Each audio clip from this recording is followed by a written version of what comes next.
Don't forget to like, comment, share and subscribe to Mufti Tariq Masood, famous scholar.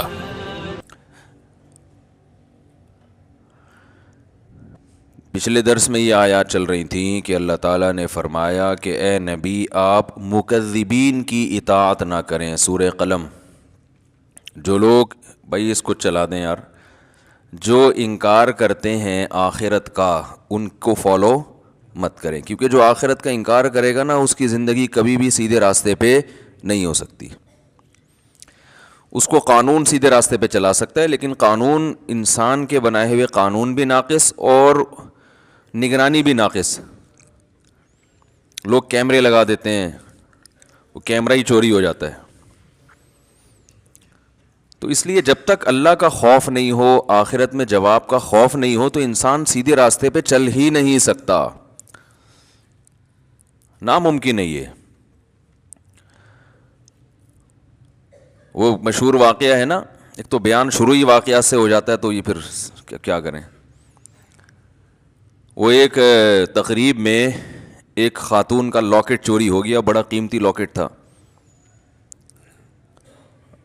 اب میزبان نے اعلان کیا بھائی یہ بڑا قیمتی لاکٹ ہے، اللہ کا واسطہ جو جس کا ہے دے دو.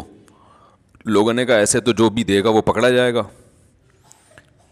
کہ وہ سب کو پتہ چل جائے گا چور ہے، تو چور کا راز بھی فاش نہ ہو اور لاکٹ بھی واپس آ جائے.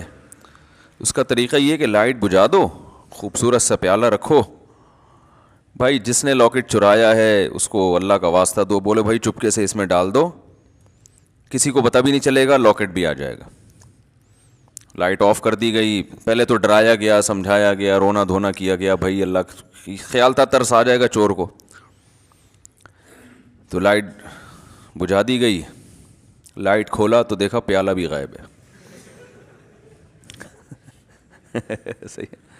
لائٹ آن کی تو دیکھا کہ پیالہ بھی غائب ہے.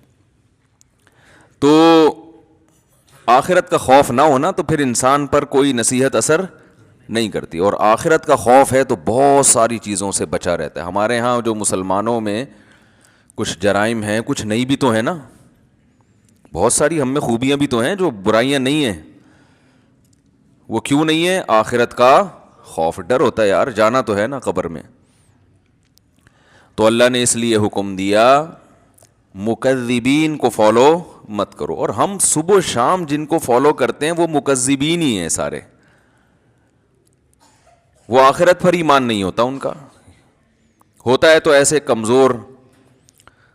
تو وہ کہاں سے آپ کو سیدھے راستے پہ چلائے گا بھائی؟ وہ تو پیسہ، شہرت، عزت، صحت، یہ 4-5 چیزوں میں گھماتا رہے گا آپ کو. عزت، پیسہ، شہرت. ہم جب چھوٹے تھے، حضرت اپنے شیخ حضرت مفتی رشید احمد صاحب رحمہ اللہ کی مجلس میں ہم جا کے بیٹھنا شروع ہوئے، تو اہل اللہ کی، ولی اللہ ہونے کی ایک علامت یہ ہوتی ہے کہ ان کی صحبت میں بیٹھ کر دنیا کی محبت کم ہوتی ہے. سمجھ رہے ہیں نا؟ دنیا کی محبت یہ اہل اللہ کی علامت ہوتی ہے. انسان کو زیادہ دولت، پلاٹوں، جائیداد، یہ باتیں کرنا اچھا نہیں لگتا. کام کرتے ہیں زیادہ باتیں نہیں کرتے، اس میں اس کو اچھا نہیں لگتا. یہ اس کی علماء مثال دیتے ہیں کہ جیسے واش روم ضرورت تو ہے، تو ضرورت سے انسان جاتا ہے واپس آتا ہے، وہاں کوئی شوق سے نہیں بیٹھتا کہ یار مجھے بڑا اچھا لگ رہا ہے تو میں یہیں بیٹھا ہوا ہوں، بیگم یہیں کرسی لے آؤ، یہیں ڈال کے بیٹھتا ہوں، یہیں چائے پیتا ہوں، یہیں مطالعہ کروں گا. کوئی کرتا ہے ایسے؟ ضرورت سے جاتا ہے بھائی نکلو.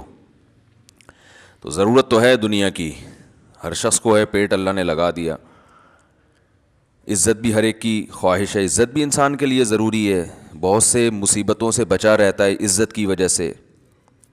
صحت تو بہت ہی ضروری ہے، وہ تو ہم بھی بیانات کر چکے ہیں. اسلام کا حکم ہے صحت کی حفاظت کرو، لیکن ان چیزوں سے دل لگانے کی اجازت نہیں. دل بڑی قیمتی چیز ہے، یہ بہت سوچ سمجھ کے لگایا جائے گا.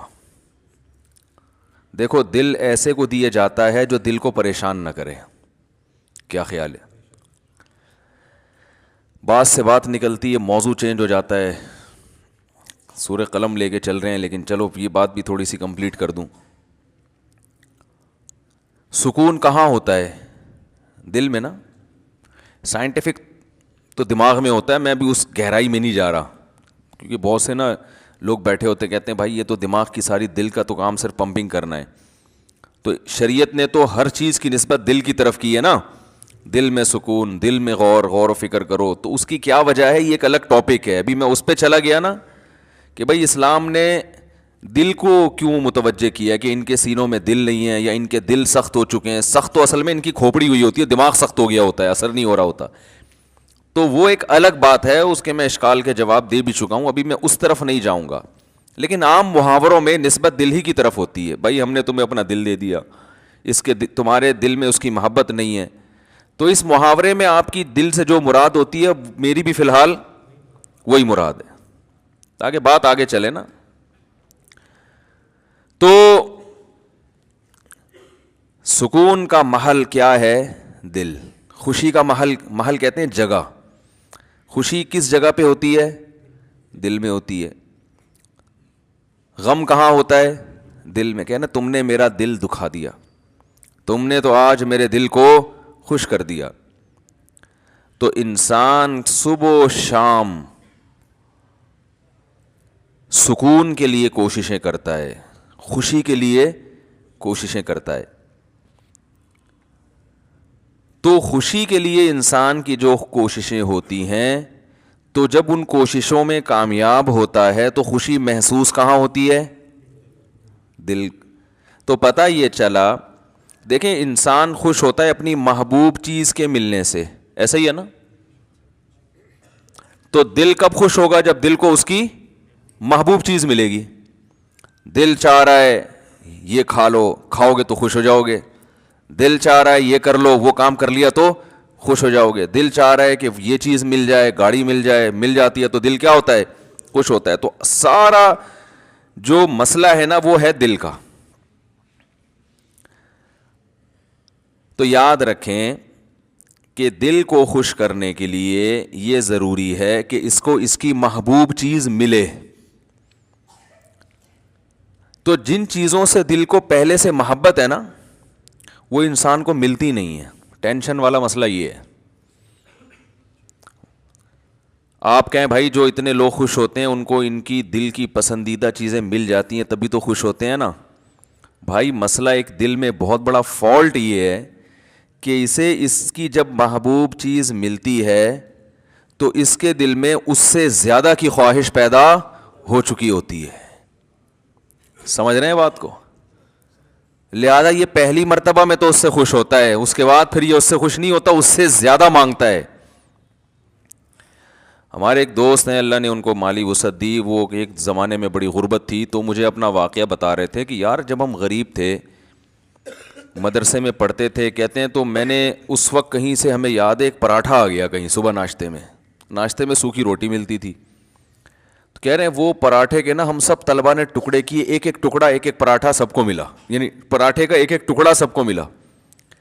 کہہ رہے ہیں یار اس وقت اس میں اتنی خوشی سے ہم نے وہ ٹکڑا کھایا ہے کہ اب انڈے مکھن میں وہ مزہ نہیں آتا. وجہ کیا ہے؟ اس وقت غربت تھی، اس وقت پراٹھے کی محبت تھی. یار صبح روٹی کھا رہے ہیں، کسی دن پراٹھا مل جائے تو ایک ٹکڑا ملا تو دل اتنا خوش ہوا جتنا کوئی ڈیفنس کلفٹن میں رہنے والا مکھن کباب پہ خوش نہیں ہوتا. تو کہنے لگا یار اب تو سب کچھ مل رہا ہے لیکن وہ خوشی نہیں ہوتی. تو وجہ کیا ہے بھائی؟ جب اس سے کم مل رہا تھا تو دل میں پراٹھے کی خواہش تھی، جب پراٹھا ملنا شروع ہو گیا تو اب خواہشات اس سے. یہ جو بڑے بڑے مالدار لوگ ہیں نا ہمارے، اکثر سیاستدان، سارے نہیں، یہ کباب پراٹھے پہ تھوڑی خوش ہوتے ہیں. ان کو آپ بریانی کھلا دو، ان کو سیخ کباب کھلا دو، ملائی کیا، یہ تو غریبوں کے کھانے ہیں. بھئی اب کیا کھانا ہے؟ آپ نے کباب بھی کھا لیے، پراٹھے بھی کھا لیے، آپ نے جو ہے وہ نہاری بھی کھا لی، بریانی بھی کھا لی، برگر بھی کھا لیا، پیزا بھی کھا لیا، ایسی ایسی خوراکیں، ترکی کی ڈشیں آپ نے کھائی ہیں، جاپنیز ڈشیں آپ نے، جو ان کا دل چاہتا ہے کھاتے ہیں، لیکن ان کو اس میں وہ مزہ نہیں آتا. یہ کہتے ہیں وہ جائیدادیں کھلاؤ اب ہمیں. یہ کباب یہ تو ڈیفنس کلفٹن کے عام مالدار لوگ کھا لیتے ہیں یار، یہ کیا ہے؟ اب یہ اتنے ارب پتی بن چکے ہوتے ہیں کہ ان کی نظر میں اب یہ کباب بریانی کی کوئی ویلیو نہیں رہتی. اب جو بڑے بڑے سیاستدان ہیں ان کی خواہش کیا ہوتی ہے؟ بھائی جائیدادیں کھلاؤ یار ہمیں. اور جائیدادیں بھی ایک سرجانی ٹاؤن کی نہیں چاہیے ان کو، یہ چائنا پٹی ہے تو غریبوں کی کرپشن ہے, وہ زیادہ دیں کچھ اسلام آباد کے کوئی پورا آدھا بحریہ ٹاؤن کھلا دو ہم کو. یہ اگر ان کو نہ ملے تو ڈپریشن میں چلے جاتے ہیں. عجیب مصیبت ہے. انسان ہمیشہ سے یہ حقیقت جانتا ہے کہ دل کی جب ایک خواہش پوری ہوتی ہے تو وہ اس سے بڑے کی خواہش اس میں پیدا ہوتی ہے. تو یہ عجیب بات ہے کہ یہ تو کبھی خوش ہو ہی نہیں سکتا. یہ ایک ایسی حقیقت ہے جس کو ساری دنیا کے سارے ماہرین مانتے ہیں, لیکن پھر بھی وہ دنیا سے محبت کرتے ہیں. تو بتاؤ کبھی ایسے دل کو سکون مل سکتا ہے؟